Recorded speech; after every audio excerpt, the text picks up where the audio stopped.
स्वाति के घर की घंटी बजती है। स्वाति के पापा दरवाजा खोलते हैं। सामने एक बुजुर्ग खड़ा होता है। अब कौन हो अंकल? आपका दामाद। अरे क्या बकवास कर रहे हैं अंकल जी? मैं जी हर काम जानता हूँ, खाना बनाना, माली का काम, धोबी का काम और क्लीनिंग, जो मर्जी वो करवा लो। अच्छा चलो आओ, मेरे घर में ना एक जवान लड़की है। तभी तो मैं घर में आ रहा हूँ। हाँ, कुछ कहा क्या?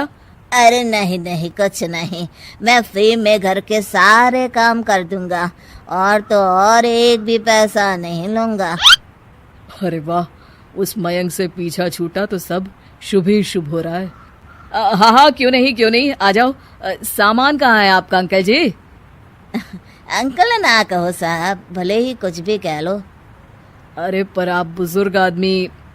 मयंक को गुस्सा आ जाता है। अबे बूढ़ा किसे बोला? हाँ क्यों नहीं, अंकल ही तो हूँ मैं, बूढ़ा बुजुर्ग। तभी स्वाति के पापा स्वाति की माँ को आवाज देते हैं। क्या हुआ जी, क्यों चिल्ला रहे हो? एक तो दिन भर काम काम और ऊपर से तुम बात बात पर चिल्लाते हो। अरे कोई काम तो खुद भी कर लिया करो। अरे ये देखो कौन है ये? स्वाति की माँ सर पर पल्ला रख मयंक के पैर छू लेती है। प्रणाम बाबूजी। अरे महासंस्कारी औरत, ये नौकर है, नौकर काम करेगा घर के आज से सारे। माँ सर से पल्ला हटाते हुए चिल्लाती है। अरे तो पहले बताना चाहिए था ना। देखो कौन है, बोल तो ऐसे रहे थे जैसे सामने दामाद खड़ा हो।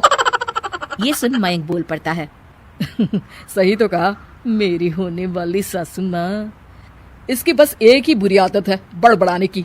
पता नहीं बूढ़ा सठियाया हुआ तो नहीं है? अरे चलेगा, सठियाया हो या मरने वाला, मैं तो अब घर का काम बिल्कुल नहीं कर सकती हूँ। तो बस शुरू हो जाता है मयंक का सफर स्वाति के घर में। मयंक घर का सारा काम करता, सास के पैर दबाता तो स्वाति के पिता के साथ चेस खेलता। एक दिन स्वाति के पिता को उदास देखकर मयंक उनसे पूछता है। अरे क्या हुआ, आप परेशान लग रहे हो, कब्ज हो गई है क्या? अरे वो तो फिर भी ठीक हो जाती है, लेकिन मेरी बेटी की शादी जब से टूटी है रोती ही रहती है बेचारी, बस इसीलिए परेशान हूँ। अरे इतनी सी बात, रुको मैं बात करता हूँ अपने जाने मन से। क्या बड़बड़ाते रहते हो तुम? अब मैं दूर करता हूँ आपकी परेशानी। हाँ। वो स्वाति के कमरे में जाता है जहाँ स्वाति रो रही होती है। अरे स्वाति डार्लिंग, क्या हो गया? अरे बूढ़ी, औकात में रहे। मयंक नकली बाल निकालकर उसे दिखाता है कि वो कोई और नहीं बल्कि उसका मयंक ही है। वो स्वाति को पूरी बात बता देता है, जिसे सुन स्वाति खुश हो जाती है। एक दिन स्वाति के पापा फिर परेशान होते हैं। अरे अब तो बेटी को खुश कर दिया ससुर जी, अब क्यों परेशान हो? क्या कहा मुझे? साहब कहा साहब। अरे गवार नौकर, क्या बताऊं, बिजनेस में कुछ समस्या आन पड़ी है। अगर सही समय पर सब ठीक नहीं हुआ तो मैं सड़क पर आ जाऊंगा। समझ में नहीं आ रहा क्या करूं। अरे इतनी सी प्रॉब्लम है, मैं हूं ना। ये बोलकर मयंक उनका लैपटॉप लेकर बैठ जाता है। थोड़ी देर में मयंक उनसे कहता है। आपके बिजनेस में तो बहुत समस्या है, मुझे थोड़े दिनों का वक्त दीजिए, मैं आपका एक भी पैसा बर्बाद नहीं होने दूंगा। अरे भाई पागल, किसी और को बनाना, जाओ सफाई करो। अरे हल्के में ना लो साहब, मैं जिनके घर में पहले काम करता था ना, वो बहुत बड़े बिजनेसमैन थे, बहुत कुछ देखकर सीखा है मैंने। अच्छा ठीक है भाई, हम भी देखें क्या सीखा है आपने। लेकिन कुछ ही दिनों में वाकई स्वाति के पापा का बिजनेस सही ट्रैक पर आ जाता है। अब तो स्वाति के पापा मयंक को बहुत मानने लगते हैं। अरे आज स्वाति को देखने लड़के वाले आ रहे हैं, खाने में कुछ अच्छा बना लेना।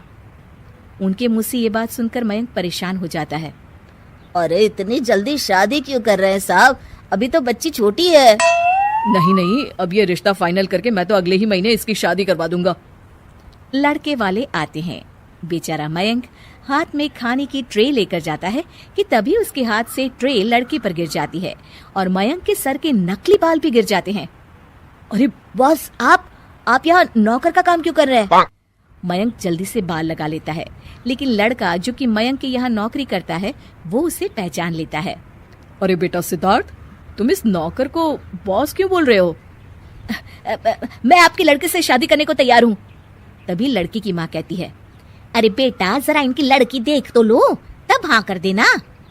अरे माँ, जिन लोगों के घर इतना बड़ा पैसे वाला और टैलेंटेड आदमी नौकर का काम कर रहा है, सोचो वो कितने पैसे वाले होंगे। और कौन सा मुझे लड़की से प्यार है जो मैं देखूं उसे, मुझे तो पैसे चाहिए, पैसे। क्या बात कर रहे हो? और तुम कौन हो? तभी मयंक अपने सर से नकली बाल हटा देता है। मैं हूँ अंकल, मयंक। अरे बेटा, तुम इतने दिनों से हमारे घर में नौकर बनकर रह रहे थे, तुमने क्या क्या नहीं किया, हमारी डांट भी सही, क्यों बेटा? अंकल, मैं आपकी बेटी स्वाति से बहुत प्यार करता हूँ, उसके लिए मैं कुछ भी कर सकता हूँ। प्लीज आप उसकी शादी मुझसे करवा दीजिए। हाँ बेटा जरूर, मैं भी ऐसे ही लड़के को अपनी बेटी का हाथ दूंगा जिसे मेरी बेटी से प्यार हो, ना कि पैसे से। अरे अंकल जी, मैंने पहले हाँ की है शादी के लिए। अबे चल निकल, कहानी खत्म हो गई, क्योंकि स्वाति का तो मैं ही बनूंगा पति नंबर 1।